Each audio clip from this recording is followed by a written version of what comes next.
Namaste.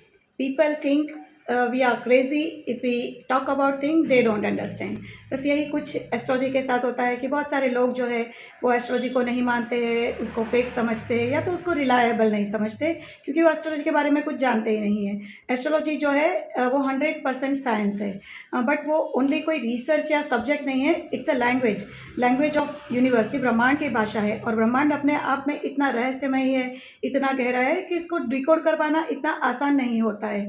और जैसे कि हमें कोई लैंग्वेज नहीं आती है, जैसे कि हमें अगर फ्रेंच नहीं आती है या तो तमिल नहीं आती है और कोई डॉक्यूमेंट हमारे सामने आते हैं वो लैंग्वेज में, तो हम उसको रीड नहीं कर पाते, उसको डिकोड नहीं कर पाते।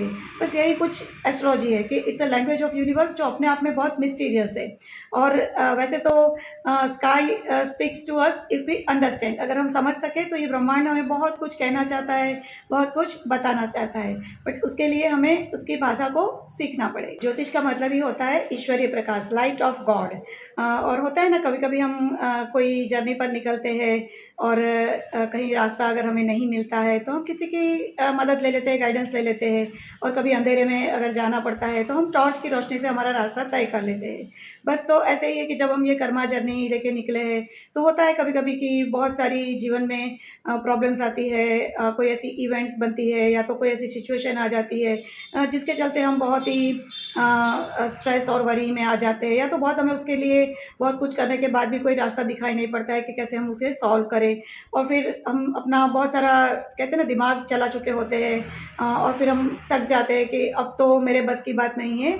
और फिर हम सोचते हैं कि चलो अभी एस्ट्रोलॉजर के पास जाया जाए, क्योंकि वो कहते हैं ना astrology is gateway to spirituality, जहाँ पे लॉजिक एंड स्पिरिचुअलिटी बिगिंस, ये कहा जाता है। तो जब हमें कहीं से आंसर नहीं मिलता है, हमारा लॉजिकल माइंड भी कोई सॉल्यूशन नहीं कर पाता है, तभी हमें ईश्वरीय प्रकाश में उसको हमें हमारा रास्ता ढूंढना पड़ता है। और कहते हैं ना ये लाइट ऑफ गॉड है, और स्पिरिचुअलिटी को भी हम लाइट कहते हैं। लाइट को हमारे अंदर लेना, लाइट में चलना, तो ये हमें कोई ना कोई रास्ता बता ही देती है। हमारे जो ऋषि मुनि थे वो आर्षदृष्टा थे, एक तरीके से वो वैज्ञानिक ही थे। उनको ये ब्रह्मांड के रहस्यों का गहरा ज्ञान था, और ये जो ग्रह है, नक्षत्र है, उसकी चाल को, इसके भ्रमण को वो बहुत अच्छी तरह से समझते थे।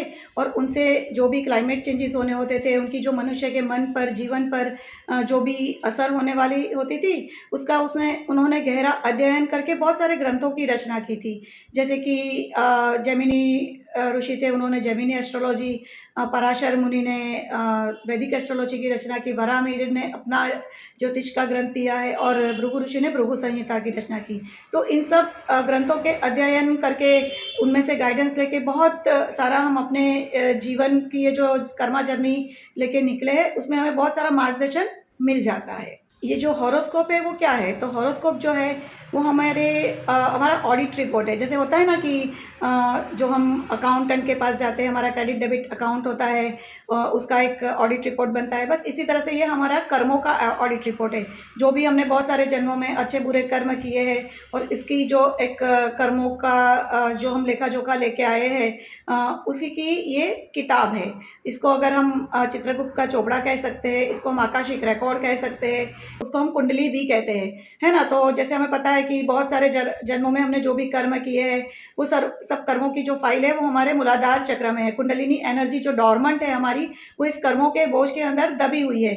उसी को हम जब उजागर करना होता है, उस मतलब कुंडलिनी शक्ति को अगर हमें जगाना है, उसको एक्टिवेट करना है, तो हमें कर्मा क्लियरेंस करना पड़ेगा। और बहुत अंश तक एस्ट्रोलॉजी जो हमारा चार्ट है उसको देख के जो ज्योतिष जो होते हैं वो हमें बताते हैं कि भाई कौन से अच्छे बुरे कर्म हम लेके आए, किस एरिया में हमें ज़्यादा वर्क करना है या हमारे रेमेडीज़ करनी है। जैसे होता है ना, जब हम हमारा ऑडिट रिपोर्ट लेके जाते हैं, अकाउंटेंट के सामने रखते हैं, तो उसको देख के बता देते हैं भाई आपका क्रेडिट कितना है, डेबिट कितना है, आपका कितना खर्चा किस चीज़ों पे किया गया है, और आपकी एफडी कितनी है, मतलब बहुत कुछ वो तुरंत हमें बता देते हैं। बस जैसे ही हमारी जन्म कुंडली हम रखते हैं, तो उनमें जो ग्रहों की प्लेसमेंट होती है, पोजीशन होती है, जैसे कोई कंबशन है, रेट्रो प्लैनेट है, उच्च का है, नीच का है, मतलब एक्सॉल्टेड है, डेब्लिएशन है, मतलब प्लैनेट की जो भी कंडीशन, पोजीशन, प्लेसमेंट होती है, उस पर कोई इसका एस्पेक्ट है या युति कंजक्शन है, या तो अच्छे बुरे योग है, होते हैं ना, जैसे खराब योग होते हैं, कुंडली में अच्छे योग भी होते हैं। तो इन सबको देख के जो एस्ट्रोलॉजर होते हैं वो ये आपको बता सकते हैं कि भाई आपकी जो जो जीवन यात्रा है वो स्मूथ रहेगी या उसमें बहुत सारे प्रॉब्लम्स आएंगे और कैसे उसको हम रेमेडी करके ठीक कर सकते हैं। तो क्या हमारा जो भी कर्म हमारे बुरे कर्म होते हैं या जो भी हमारे ऐसे कर्म होते हैं वो सब हम ठीक कर सकते हैं। तो देखिए, इसके पहले मैंने कर्मा एंड डेस्टिनी की मेरी वीडियो बनाई है, उसमें मैंने विस्तार से बताया है कि हम सभी कर्मों को तो डिलीट या डाइल्यूट नहीं कर सकते। जो निकाचित कर्म होते हैं वो हमें भोगने पड़ते हैं। पर हाँ, हमारे जो बहुत माइल्ड और वेरी वेरी माइल्ड जो प्रारब्ध कर्म होते हैं उसको हम मंत्र चैंटिंग के द्वारा, बहुत सारी धार्मिक विधि विधान द्वारा उसको हम ठीक कर सकते हैं। बहुत सारे कर्मा जो होते हैं उसको डिलीट और डाइल्यूट कर सकते हैं। सारे लोगों को लगता है कि जो ये हम विधि कराते हैं, धार्मिक विधि हो या स्पिरिचुअल प्रोसेसेस हो, जिसमें हीलिंग भी आ जाता है, साइकिक हीलिंग भी आ जाता है, तो इन सब की इफेक्ट होती है। तो देखिए, क्या होता है ना, हम सब लोग एक दूसरे के साथ इंटरकनेक्टेड है। जैसे होता है ना कि माता के गर्भ में अगर 2 या 3 बच्चे हैं, ट्रिपलेट्स जिसको कहते हैं, तो वो एक दूसरे के साथ अम्बिलिकल कॉर्ड से कनेक्टेड होते हैं। उसी तरह से हम ये ब्रह्मांड जो है वो हमारा गर्भ है, जिसको हम हिरण्य गर्भ कहते हैं, यूनिवर्सल वूम में है हम लोग।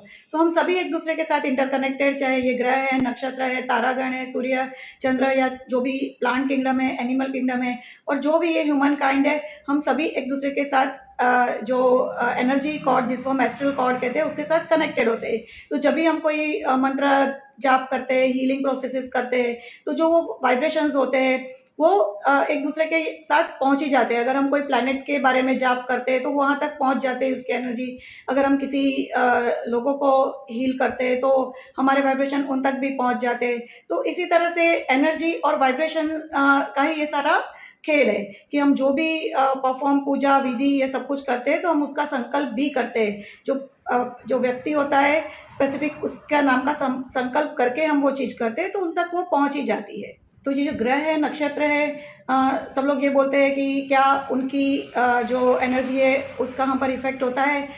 तो देखिए, बहुत ही सिंपल साइंस है। अगर सूर्य जो है, चंद्र जो है, उसकी किरणें हम तक पहुंचती है, और जैसे कि समर सीजन में हमें सूर्य की किरणें जो होती है वो बहुत तेज लगती है, धूप।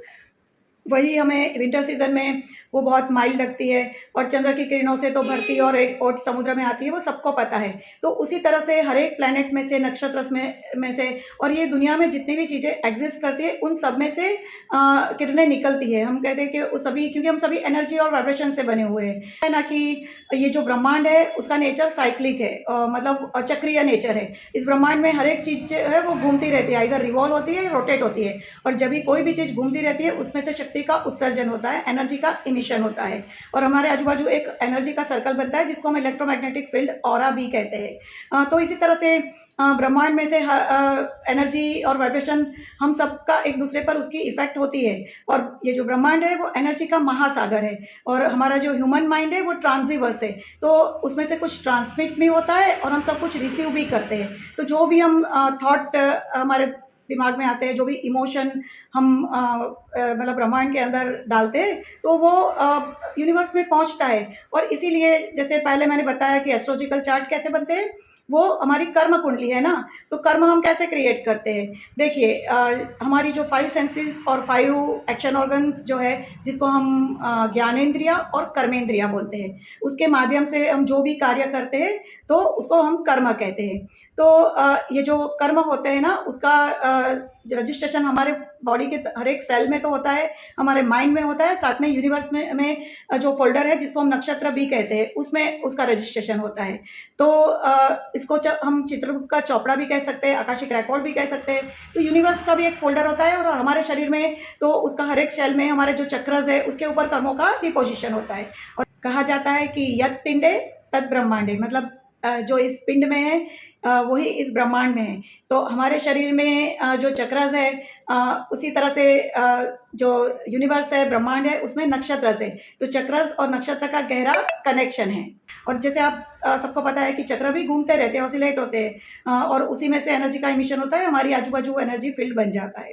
तो हमारे शरीर में चक्र होते हैं और ब्रह्मांड में नक्षत्र होते हैं। तो ये दोनों इंटरकनेक्टेड होते हैं। जैसे कि जो हमारे 27 नक्षत्र है, वैसे तो 28 नक्षत्र है, एक अभिजीत स्पिरिचुअल नक्षत्र है, पर वो 27 नक्षत्र के 4 चरण होते हैं। तो और अभिजीत नक्षत्र का भी अगर चरण हम गिन लेते हैं तो टोटल 112 जितने चक्र होते हैं, जिसका कनेक्शन हमारे बॉडी के साथ है। 2 हमारे चक्र आउटर बॉडी में होते हैं। तो क्या होता है ना कि ये सब इंटरकनेक्टेड होने के कारण जब भी हम कोई स्पिरिचुअल प्रोसेसेस करते हैं, साधना करते हैं या जो भी मंत्र जाप धार्मिक अनुष्ठान करते हैं, तो उसके जो मंत्रोच्चार का जो वाइब्रेशंस होता है, जो उसकी एनर्जी जो होती है, वो ब्रह्मांड तक पहुंच जाती है और हमारे अंदर भी वो वाइब्रेशन जाता है। वो हमारे चक्रों पे से कर्मों के डिपोजिशन को दूर करते हैं। और ये जो नक्षत्र है, उसी में हमारे जीवन की जो भी लाइफ स्टोरी है, वो उसी के अंदर होती है।